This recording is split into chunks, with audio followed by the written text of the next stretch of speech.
So we are studying Bhagavad Gita, chapter 1, text 25. We have completed that last time, but from there onwards. Please repeat after me. Om Namo Bhagavate Vasudevaya. Om Namo Bhagavate Vasudevaya. Om Namo Bhagavate Vasudevaya. Om Namo Bhagavate Vasudevaya. Om Namo Bhagavate Vasudevaya. Om Namo Bhagavate Vasudevaya. Bhishma Drona Pramukhatah. Bhishma Drona Pramukhatah. Sarvesham cha Mahikshitaam. Sarvesham cha Mahikshitaam. Uvacha Partha Pashyaitaan. Uvacha Partha Pashyaitaan. Samavetaan Kuruniti. Samavetaan Kuruniti. In the presence of Bhishma, Drona and all other chieftains of the world, the Lord said, just behold, Partha, all the Gurus assembled here. Om Ajnanatimirandhasya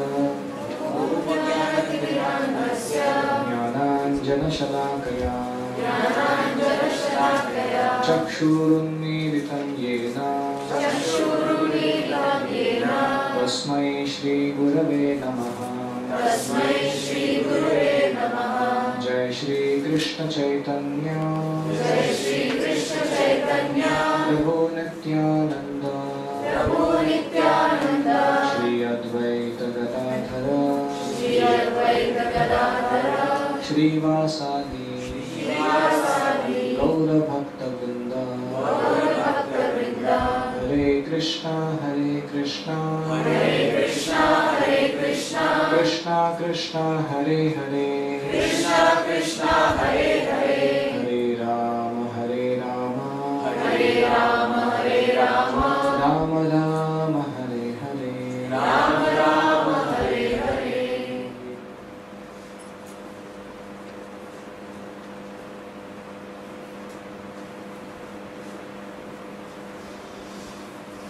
Hare Krishna. So we welcome everyone. This Bhagavad Gita is considered the manual for the mankind. Just like when you get to use an appliance in home, you get a manual. If you use it according to the instructions given in the manual, it is long-lasting, fruitful and anxiety-free. But if you don't follow the instructions given in the manual, you do tod-pod, short-lived and full of misery to use an appliance. Similarly, this human body is an appliance covering on the soul. Along with the creation of this material world is given the manual for the mankind. If you operate this appliance, yantra, according to that manual, it gets long-lasting, hassle-free and fruitful. And if you don't do so, it becomes simply misery-producing to live in this world. Many of the times we see people are having this existential bitterness. Why do I exist in the first place? Some people are so fed up and they are wondering what is wrong. Nothing is wrong. They have not got the manual to read. That's all. So, this series of classes that we are conducting here for all of you is aimed at co-learning. I am also learning along with you this wonderful science of Bhagavad Gita. Bhagavad Gita has 5 primary subjects: Ishvara, Jiva, Prakriti, Kala, Karma. These are fundamental building blocks of the entirety of creation. If we understand how they are and how they interrelate with each other, we can understand everything. And therefore, this study of Bhagavad Gita should be kept as a foremost practice in our life. So sunar ki, ek lohar ki. There are many attempts we have made in our life to have self-transformation and give up, some unwanted habits and try to be a regulated, person with self-mastery and all that. And we know what has happened in the past. And Bhagavad-Gītā is not such a big attempt. It is actually very profound literature. It gives us the right paradigms, the right principles, and the right practices in any walk of our life. As a family man, as an occupation of businessman or a corporate entity, or as a individual, how to live our life, especially how to make a social contribution. What should be our right paradigms, attitudes, right principles, and right practices in our life. That is why it is called the manual for the mankind. Now,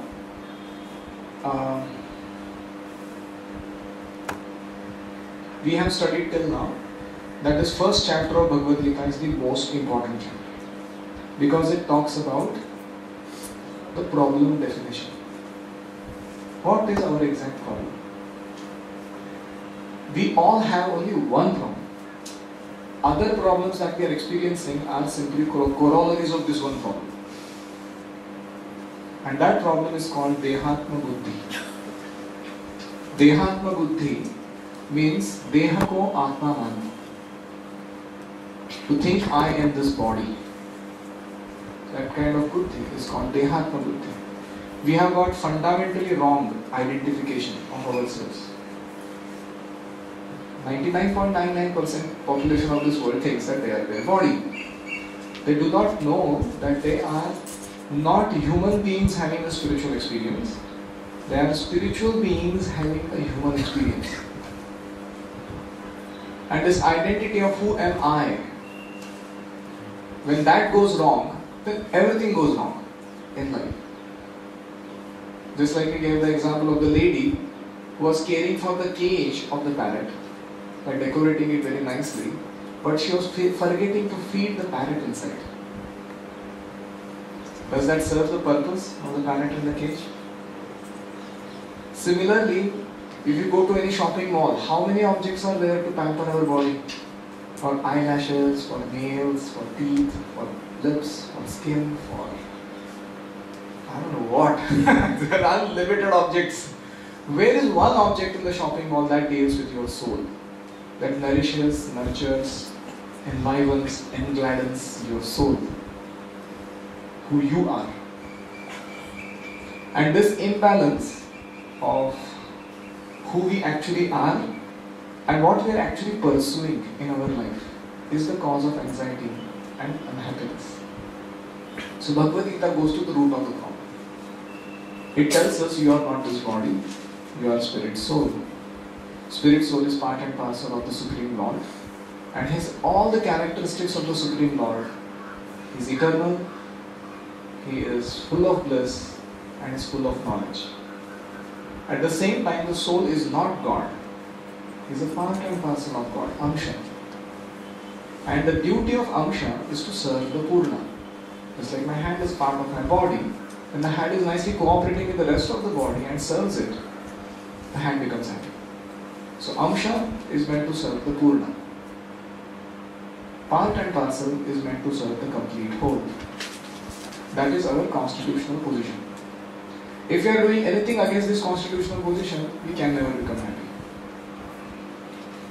And thus, this Dehatma Buddhi is being very thoroughly addressed. And how to go from the stage where we are self-absorbed in the sense of bodily absorbed to becoming self-absorbed in the sense that absorbed in thoughts of the Supreme while rendering our day-to-day activities is the major transformation that Bhagavad Gita brings about. Bhagavad Gita means Song of God. Bhagavan ne jo gaya. There are many scriptures in this world. None can claim that that message is directly given by God.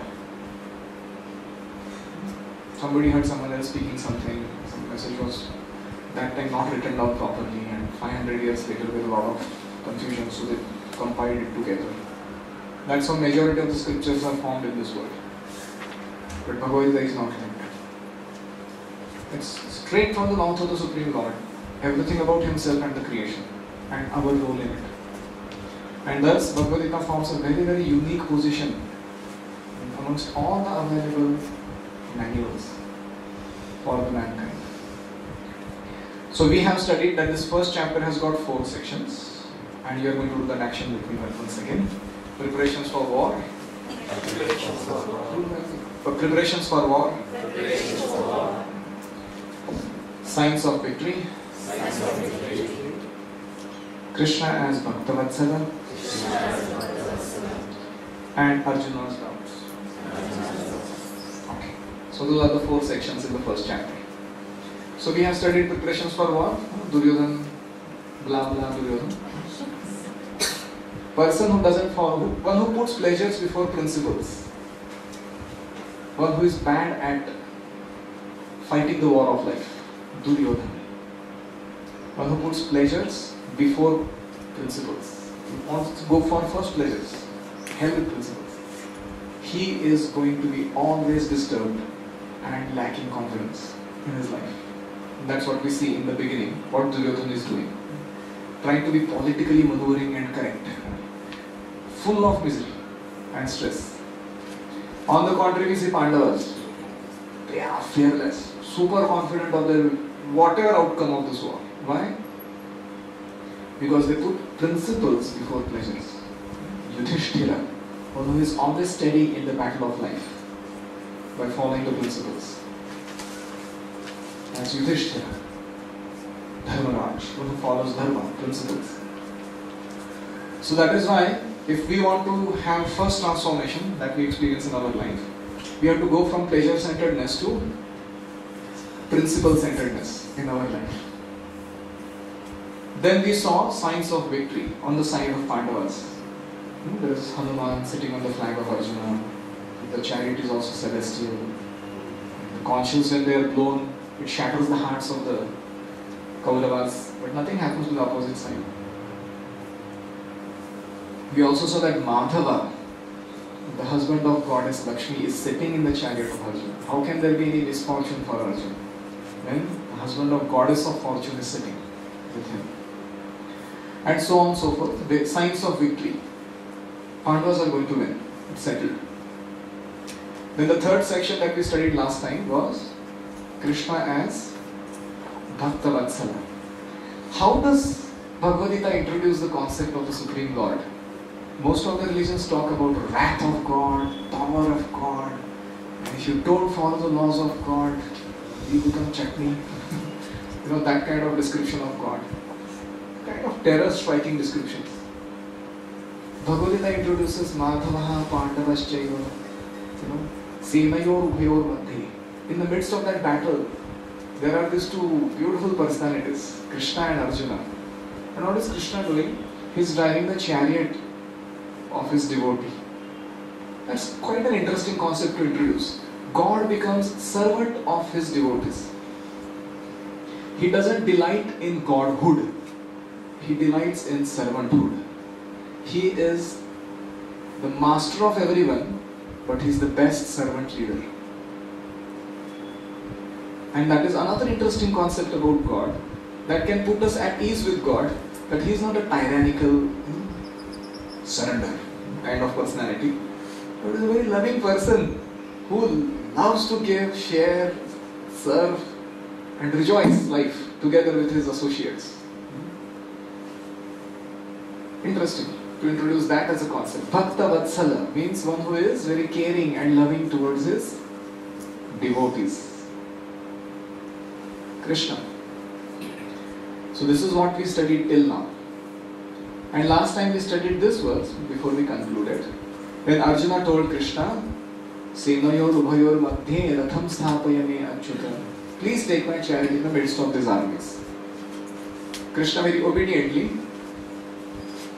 Can you imagine, there are huge armies. There's the phalanxes of the armies separated by some distance, no man's land in between. And there is huge 7 Akshohini, I don't know how many billions that is. Crores of people here. And 11 Akshohini on this side. Battalions. And they're all standing, and just one chariot comes out in between and goes and stands in the middle. of the whole huge Titanic armies. Kauravas must be thinking, yeah, Arjun क्या खुद को समझता है? अकेला fight करने वाला है क्या Arjun? That kind of, you get a feeling like, you just one chariot just comes out, in between. That just comes and stands in between. So the Kauravas are bewildered because just now conches are in blown. The arrows are just to be shot. It is not like it's a world war. It is not some child play. At that moment, Arjuna, he brings out his chariot and stands in the middle, and he says, "Let me see who all have come to fight with us." Now, this is too dramatic to have as a setting for any dialogue, enlightenment dialogue to take place. And there, Krishna is not in anxiety. He is not thinking, "क्या Arjuna अभी लड़ाई का time हो गया." ये सब बीच में नहीं बोला है. अभी वो सब हो गया जो setting करना था. अभी fight. That's all. Krishna is not in anxiety or anything. He coolly brings a chariot and places in the middle of the army. And what does he say? He says, Uvacha, Partha, Pashyaitan, O dear Partha, please see. Samavetan Kurun iti. Assembled Kurus that have come here to fight with you. Now who Krishna is indicating towards? Bhishma, Drona, Pramukhataha. He has brought Arjuna right in front of whose chariot? Bhishma and Drona. Krishna could have brought him in front of anybody, right? He could have brought him in front of Duryodhana. Naturally the blood would have boiled. But why does he bring him in front of Bhishma and Drona? Because Arjuna has a soft corner for them. One person is his grandfather, another person is his guru, martial art guru, who has taught him how to fight wars. And now Arjuna is supposed to shoot arrows on them. And this is a crisis. Naturally, the affection in the heart, usually which is on a very bodily platform, and not on a spiritual platform, comes out. And that is how Arjuna becomes completely bewildered. And he starts thinking, what exactly is my duty in this situation? Should I kill them or better be killed by them? And let them have that kingdom. And better I go, take sannyas, go to forest and live like a beggar. I don't want to fight this war. Why should I kill these people whom I love so much? And whom am I going to show all my opulence to if everyone of them is died? All my family is here. And you shoot and kill everybody. And finally, generally you get opulence for what? Ultimately to show off, right? If you have nobody to show it off around, you don't feel so happy about having anything. Is it not? So Arjuna is thinking, where am I going? What is this direction? And the typical question that we have. What is the question? To be or not to be? Yeah, typical dilemma of everyone. What should I do? So our life, at every point of time in our life, brings us across choices. Have you noticed that? For example, you have to admit your child in a school. There are multiple schools and there is a choice. But each choice that you make in life is crucial. It is not just something that you do. Because you take one route, then you shut down everything else. And what happens in future is governed by that choice. And then there are so many such multiple choices that life offers us. We know in each of our life there have been some choices that we made. And some of them were tough challenges to make that choice. Whom to get married to, where to get your education from, which job or occupation to choose. Some of the crucial choices in life that we made. We always came across these perplexities. To do this or to do that. So Bhagavad-Gītā is that manual which helps us make the right choices in crucial times. Bhagavad-Gītā will tell you, yahi hai right choice, baby. Aha. That's you can add to that. You will have no ambiguity in your life. In the battle of life, when you are standing making choices, and sometimes those choices you don't have much time to think about. It's not like the war, you can't be very choosy. The children, no time, please type please. You can't do that in a war like that. You have to choose what do you do there. And that is where Bhagavad-Gītā becomes the most important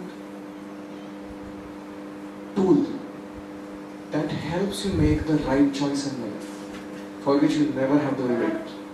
You never have to regret, never have to lament. And thus, in our life, we will always be brought across choices. And the typical choice we all have to undergo is to choose between our lower nature and our higher nature. While doing parenting, while doing service, while doing occupation, while dealing with anything, there is this lower nature that pulls us towards lust, greed, anger, selfish ambition and everything. And there is the higher nature, what is the overall good for everyone? What am I supposed to be doing as a servant in this situation? So that's the higher nature. And there is a tug of war. So what will decide who will take over? Higher nature, lower nature? This will decide. Have you studied Bhagavad-Gītā in your life? And usually people make wrong choices. And sometimes they are aware that they are making the wrong choice. But they justify it. They can tell you such amazing justifications. And you say, wow, where did that get? Where did he get that from? Okay. So, in our life, we will be brought across crucial choices where sometimes we don't want to be in that situation. We would rather run away and do something else than to make a choice between these two. And similarly, Arjuna is brought in front of Krishna and Bhakta. And that's a perfect arrangement to help us develop our higher nature and give up our lower nature. If we keep that in mind, we will be happy going through the struggles of our life. We will not be miserable. That the situation is tailor-made to help me overcome my lower nature. It is purposeful. It is not haphazard arrangement. And that is the central theme of this discussion that we are having right now. Now, typically when we come across such choices, what happens is that our lower nature comes up. And it gives wonderful justifications. We call them rationalization. Rationalize is a combination of two words. Rational plus lies. We tell ourselves rational lies. Why we should make the choice of having the lower nature influences. And if you want to ever come out of that cycle, vicious cycle, where we are telling rational lies to ourselves to do the wrong thing, although we know what's the right thing to be done, you must study Bhagavad-Gītā. It will help you completely crush to powder all these lies that we tell ourselves and do the right thing, even if it is causing us some trouble. But in due course of time, we will see, as our Indian slogan is, Satyameva Jayate. Right? It's not just to be said there on the emblem, it is to be practiced in our life. And that's why Bhagavad-Gītā concludes, if you take side of dharma, you will win. But if you take side of adharma, no matter what material qualification you have, you will still lose. And that is one of the central messages of Bhagavad-Gītā in our life. Choose your higher nature. Nurture it by proper meditation, study, prayer and determination. Now Arjuna is going to give his justifications. We will see them now one by one. And the acronym is CSED. CSEDI.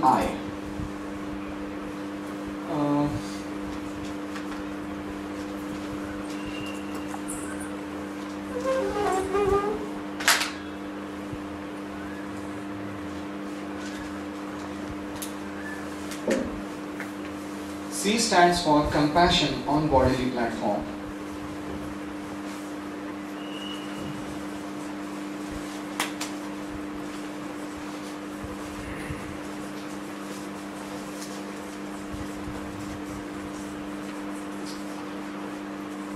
S stands for sinful reactions, fear of getting sin.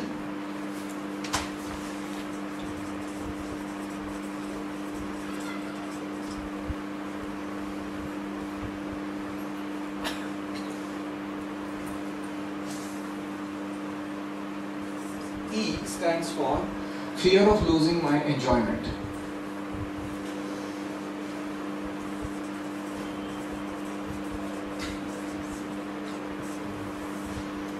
D stands for destruction of family traditions.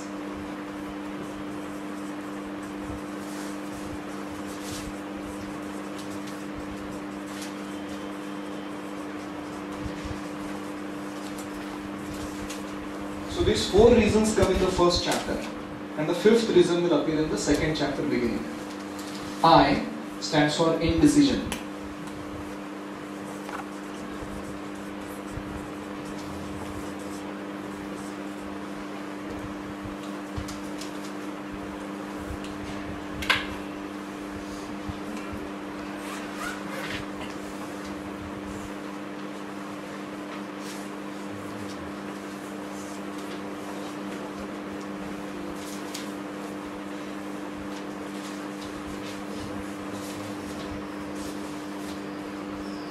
I'm sorry, the sequence is wrong. C-E-S-D-I. That's why I wanted different to answer. First C, then E, then S, D-I. Just switch these two.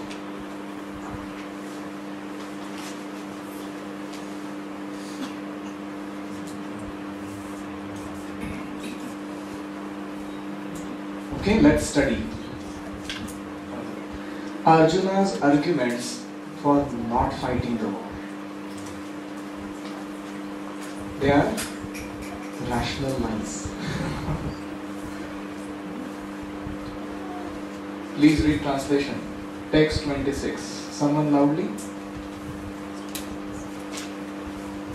I think we can go sequentially from this side. Would you like to read? It's visible for you.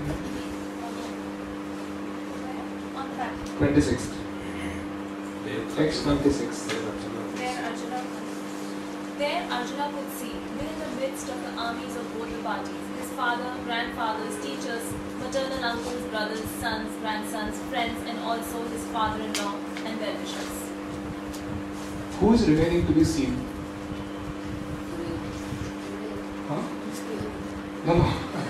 His fathers, grandfathers, teachers, uncles, brothers, sons, grandsons, friends, father-in-law, well-wishers. Practically everybody is there in front of Arjuna. So, when he sees them, Arjuna's heart actually feels for them. All of these are going to lose their lives in this battle. So, this is the reaction. Please repeat. Sarvan bandhu navasthitan Krupaya paraya vishto Vishidan idam abravit. Translation. Please read. The son of Mihri, Arjuna, saw all these different grades of friends and relatives. He became overwhelmed with compassion and spoke thus. So when Arjuna is developing material attachment, because of which he is letting go his duty as a Kshatriya, is Arjuna under illusion? And if Arjuna is under illusion, how can a pure devotee of God be under illusion? The answer is, Arjuna is put under illusion by Krishna's arrangement. Why does Krishna do so? Arjuna is a pure devotee, he can never be under illusion. But Krishna wants to teach us certain lessons for our lives. And taking the role of a conditioned soul, Arjuna is going to ask questions and Krishna is going to answer them. In the course, who is going to get enlightened? You have heard a typical example. Then a newly wedded wife, she comes to home and there's the mother-in-law and the daughter-in-law. It's quite a bit of Mahabharata that goes on there. And then the mother-in-law is little afraid to tell certain things to the daughter-in-law because she's a new girl in the home and she should not feel awkward or alienated. So typically what does the mother-in-law do? If she sees that the tap is flowing in the bathroom, nobody has closed it, and it is actually the daughter-in-law who did that. So she has to tell correction, then she calls her daughter and gives a correction. Andhi ho gayi ho kya? Dikhta nahi hai, pani beh raha hai wahan pe. And she's shouting whom? The daughter. And what is happening? The daughter-in-law, she's biting her teeth and going, putting off. So something like that, our relationship with Krishna is not yet blossomed properly. If Krishna were to give us a thorough dose, telling us how fool we are and what nonsense are we doing, we may in general get withdrawn from the relationship building exercise. But Krishna's relationship with his pure devotee Arjuna is already established. So he tells him, "Arey, fool, don't do like that." And then we get our message. Oh, thank God, I was not supposed to do like that. Now I got to know. So this is how a mother-in-law instructs a daughter-in-law because that relationship is established. So like that, Krishna is enlightening the rest of humanity through Arjuna. Arjuna is not under bewilderment as such.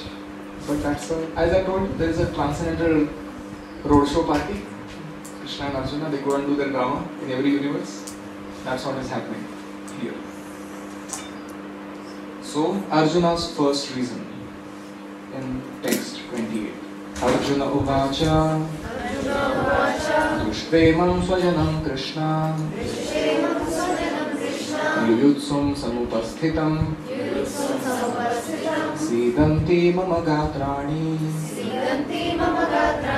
Mukham cha parishushati. Translation.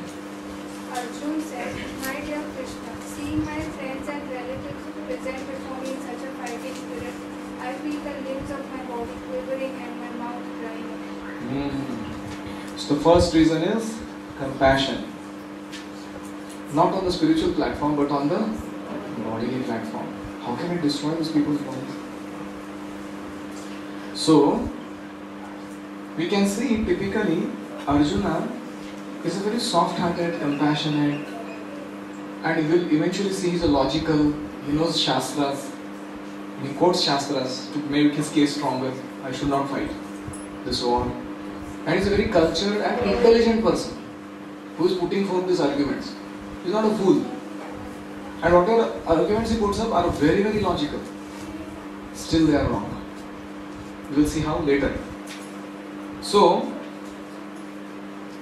the typical question is violence or non-violence. What is better? And Arjuna is thinking non-violence is better. Better show compassion. Let Duryodhana have the kingdom. What's the big deal? We will go to forest and stay there as ascetics. Interesting argument. Sounds quite convincing, right? On the pretext of non-violence, showing compassion, war means bloodshed. War doesn't mean gudgudi to each other. You know what do you do in war? Anybody from army here? Oh, you are. You will tell. So, I think he can read much more to what I am talking. So this is how, first reason, compassion. And it is natural because Arjuna is a devotee, he has all saintly qualities. And it is very natural for a person with soft-hearted qualities to feel that for my sake, getting a kingdom, I kill so many people. So that's the first argument. Sounds quite convincing. The argument how they are defeated we will see later in chapter 2. Right now what we are discussing, this is the argument that's in itself. Don't ask me questions right now, okay, what is the answer now? We will tell you the answer in due course. But you make a note how convincing these arguments are. They are not ordinary. So now comes the next one. What is the effect of Arjuna getting bewildered? His body is quivering and mouth is drying up. I don't know whether you had any experiences like that in your life, where you made certain situations that you felt helpless. So Arjuna is going through that whole emotion. Vepatuscha sharire me Romaharshashcha jayate Gandivam samskrute hastat Tvakchaiva paridahyate. My whole body is trembling and my hair is standing on end. My bow Gandiva is slipping from my hand and my skin is burning. So Gandiva, the mighty bow that Arjuna had, represents the determination of the living entity to serve the Supreme Lord. All of us have our Gandiva. What is that? Our determination to serve the Lord. When faced with such a severe crisis, what happens? Gandivam samskrute hastat. That determination becomes slackened. One starts feeling, I can't hold my determination to do the right thing anymore. So that is how the meaning of Gandivam samskrute hastat.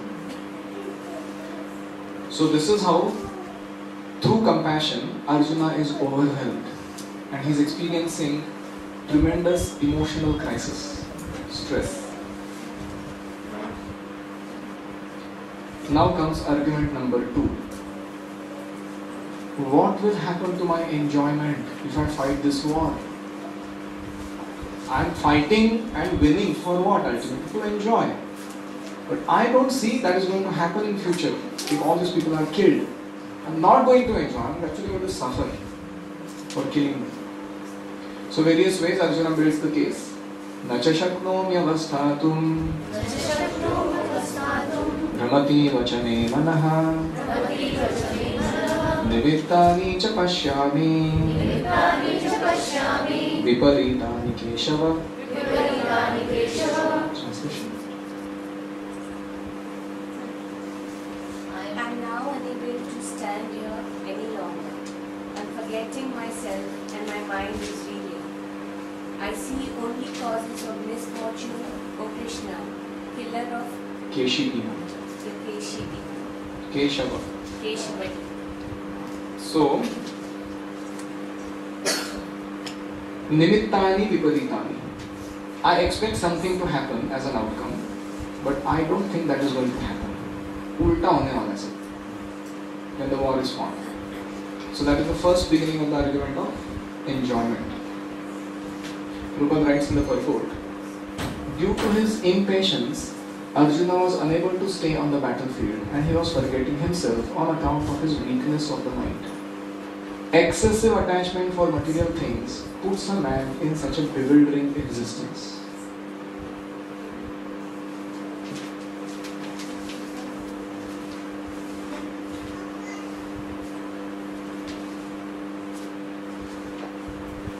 Every one of us, in general, is I-centered. This journey from selfishness to selflessness needs some step-by-step progressive march. And that's the guide, the path that Bhagavad-Gītā provides. And how it does it is very amazing. Text 31. Nacha shreyo nupashyami Atva svajanamahave Nakangshe vijayam Krishna Najarajam sukhani cha. So we will see the sukha, that word will repeat, enjoyment. Read. I do not see how any good can come from killing my own kinsman in this battle. Nor can I, my dear Krishna, desire any subsequent victory, kingdom or happiness.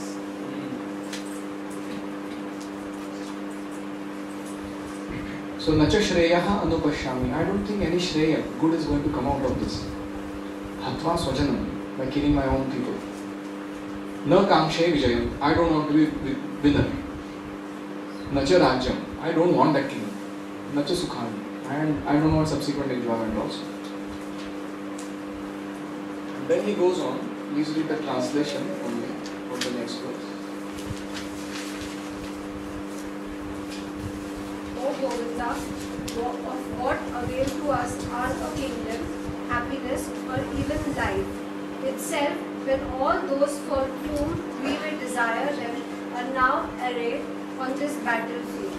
O Madhusudana, when teachers, fathers, sons, grandsons, maternal uncles, father-in-law, grandsons, brother-in-law, and other relatives are ready to give up their lives and properties and are standing before me, why should I wish to kill them, even though they might otherwise kill me? O maintainer of all living entities, I am not prepared to fight with them even in exchange for all the three worlds, let alone this earth. What pleasure will we derive from killing the sons of Dhritarashtra? So the word bhogaihi, enjoyment. What will I get? What enjoyment am I going to get out of this battle? So when Krishna is addressed as Govinda, which means one who gives pleasure to the senses. Go means senses, Vindati means to give pleasure. Govinda. So Arjuna is saying, you are Govinda, why are you telling me to do something that is not going to give pleasure to my senses? See, everybody goes to God to satisfy their own senses. Nobody worries, how can I satisfy God? What is their worry? How can I satisfy my own senses? I want enjoyment. You know? Dhanarthi, what is that? Vidyarthi labhate vidya, dhanarthi labhate dhanam, putrarthi labhate putra, moksharthi labhate gavi, jape ganapati stotram, shadvirmase phalam labhe. 6 months you get results. So people sing like that. Why? They go to God. Give me enjoyment. Give me more. And exact opposite is supposed to be our consciousness. How can I give you satisfaction and enjoyment? That is nature of love. So God worries about giving affection, happiness, satisfaction to us, and we worry about Him all the time. But here Arjuna is totally opposite. He's calling Govinda, give me pleasure. So another word he uses is Janardana for Krishna. Janardana means one who is maintainer of all living beings. But currently Krishna is telling him to kill all living beings. So you are Janardana, you are supposed to maintain everybody. Why are you telling me to kill them? So that is how he is sarcastically using the terms Govinda and Janardana. Now comes the next argument, Papa. Fear of sinful reactions. If I kill them, I am going to accrue sin for having killed them. So, Papameva shraye dasman Advaitana tatayinaha Dasmanarha vayam hantum Bhartarashtraam sabandhavam Swajanam hi katham hatva Sukhinasyama madhava. Krishna? Sin will overcome us if we slay such aggressors. Therefore, it is not proper for us to kill the sons of Dhritarashtra and our friends. What should we gain? O Krishna, husband of the goddess of fortune, and how would we be happy by killing our own kinsmen? Wonderful. So, Papam, eva ashraye asman, mujhe paap lag jayega. So he calls the sons of Dhritarashtra as Atatayi. Atatayi means aggressors. Prabhupada gives the explanation. There are 6 kinds of aggressors according to Vedic injunctions. A person who feeds you poison, one who sets fire to your house, one who attacks with deadly weapons, one who plunders your riches, one who occupies your land, and one who kidnaps your wife. According to Vedic code of conduct, you can kill them. They are called aggressors, and according to Vedic code of conduct, you are allowed to kill them, and the king will not punish you. If this is what was being done to you, and that's how you kill them. So, think of it. All these 6 things were done to Pandavas by the Kauravas. Not one. All 6 of them. Poison to Bhima. Set fire on house. Lakshadriya. Attack with deadly weapons. Many occasions. One who plunders riches. Gambling match. One who occupies their land. Indraprastha. And one who kidnaps their wives and tries to misbehave. They surely deserve to be killed. Is it not? So that is how the argument is. Atatai, still I don't want to kill them because I'll get power. I'll get sin. Why? Because they're seniors to me. You see? Some of them, Bhishma, Drona especially, they're seniors to me. I can't kill them. Now comes the 4th argument. Destruction of family traditions. The word Kulakshaya will repeat in all the arguments. You see, there was the word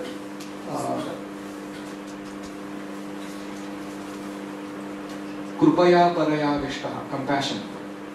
Then there was the word Bhoga or Sukha, enjoyment. And then there was the word Papa, sinful reaction. And now the word that will repeat is Kulakshaya. That's how you get to know what argument is going on in the text. So he is thinking, if I kill all these men who have come, they are all administrators of the whole world's kingdoms. And if the administrator is not there, you know what happens in the kingdom. Thieves and rogues flourish, women are tortured, there is unwanted progeny, and there are all kinds of destruction of family values. Nobody upholds dharma. And I will become cause of all this destruction of family traditions. So I don't want to fight. See, Arjuna is far-sighted. He is thinking way ahead of what the conclusion of this war would be. So, let us read the translation. Next. Although these men were not overtaken by greed, see no fault in killing one's family or quarreling with friends, why should we, who see the time and the family, engage in this act of sin? See, think of it. Arjuna is thinking, if I kill them, there will be destruction of family traditions. But Duryodhana doesn't mind disrobing his own sister-in-law in a public assembly. What kind of king is this? He is going to maintain Kula, family tradition and values. He is surely going to destroy them. So his words deserve to be killed. But Arjuna is not thinking like that. He is in his own track somewhere. Read 39. Next. With the destruction of the dynasty, the internal family tradition is vanquished, and thus the rest of the family becomes involved with the lineage. So कुलक्षय जो होता है तो कुल धर्म नष्ट हो जाते हैं, family traditions. And when कुल धर्म नष्ट होता है, अधर्म अभिभवत्युत, there is uprise of irreligion. We can see, if you go to any typical homes we sometimes get this experience in our teaching. We go to some typical Marwadi home, there is his great-grandfather. He's a typical dhoti, kurta, Vaishnav tilak, kanthi mala, and he's a, that Shri Vallabh Sampradaya follower, worshipper of Krishna or Vishnu. Then next to him is the next picture, grandfather. The grandfather is seen in Nehru dress, Nehru, that safari, and a rose, like that. And next to him you see is the father of this guy who is running the business. And the father is dressed in some American type, suit and this and that, like that. And next to that is the current fellow who is running Gaddi, of that business.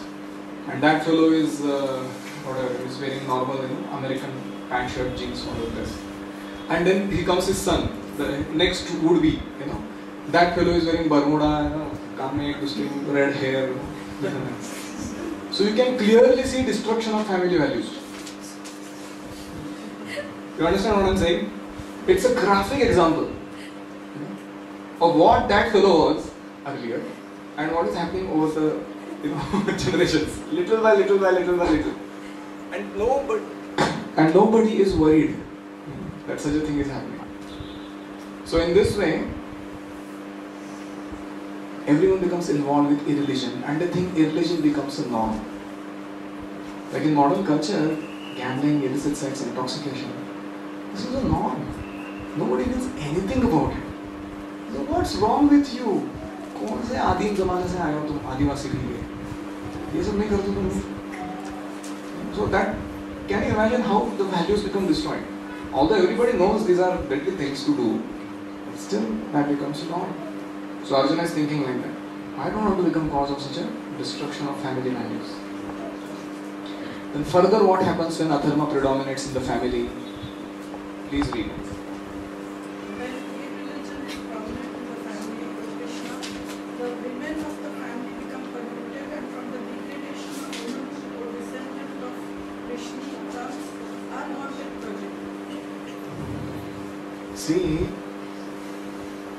the most important reason for marriage is to produce a quality human being. Progeny. It's an inherent part of the Vivaha Sanskara in Vedic culture.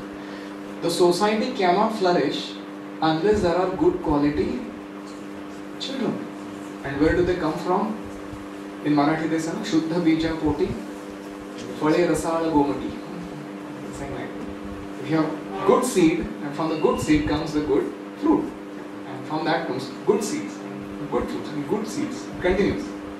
But if you do some, what they call, overcooking, over-ripening, prematurely, everything gets spoiled. What we eat nowadays as fruits, we know what is the taste and everything. So like that, Arjuna is worried that the womb of the lady is to be kept pure till she marries.